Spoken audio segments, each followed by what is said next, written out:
അത് തെരഞ്ഞെടുപ്പ് ചട്ടങ്ങളുടെ ലംഘനമാണ്. ഇലക്ഷൻ കമ്മീഷൻ നടപടി സ്വീകരിച്ചുകൊണ്ടിരിക്കുന്നുവെന്നാണ് ഞാൻ മനസ്സിലാക്കിയിരിക്കുന്നത്. ആ പ്രീ പോളിൽ പറഞ്ഞിരിക്കുന്ന കാര്യങ്ങൾക്ക് വസ്തുതയായിട്ട് യാതൊരു ബന്ധവുമില്ല. പക്ഷേ തെരഞ്ഞെടുപ്പിൻ്റെ നടപടിക്രമങ്ങൾ ആരംഭിച്ചപ്പോൾ തന്നെ ജനങ്ങളെ സ്വാധീനിക്കുന്നതിന് വേണ്ടി ആണ് അങ്ങനെ ഒരു തെരഞ്ഞെടുപ്പ് ചട്ട ലംഘനം അവർ നടത്തിയിരിക്കുന്നത്.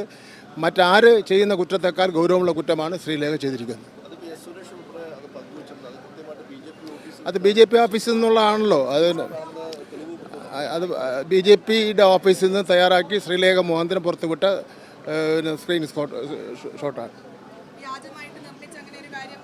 വ്യാജമാണെന്ന് പറയില്ല. യഥാർത്ഥത്തിൽ നിർമ്മിച്ചിട്ട് അത് അങ്ങനെ ചെയ്യാൻ വേണ്ടി പാടില്ല.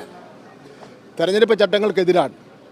രാജ്യത്ത് നിലനിൽക്കുന്ന തെരഞ്ഞെടുപ്പ് ചട്ടങ്ങൾക്ക് വിരുദ്ധമായിട്ടുള്ള നിലപാടാണ് അവർ സ്വീകരിച്ചിരിക്കുന്നത്. അവരുടെ പേരിൽ നടപടി സ്വീകരിക്കേണ്ടതാണ്.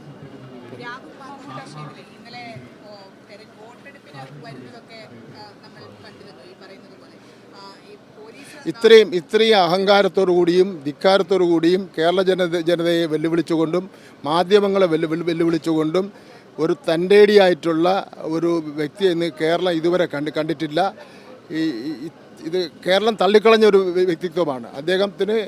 ഇത്രയും സമസ്ത ജനങ്ങളും സമസ്ത മേഖലയും എതിർപ്പ് പ്രകടിപ്പിച്ചിട്ട് പോലും അന്ന് എനിക്കൊരു പ്രശ്നമേ അല്ല എന്നുള്ള നിലയിലുള്ള നിലപാടാണ് സ്വീകരിച്ചിരിക്കുന്നത്.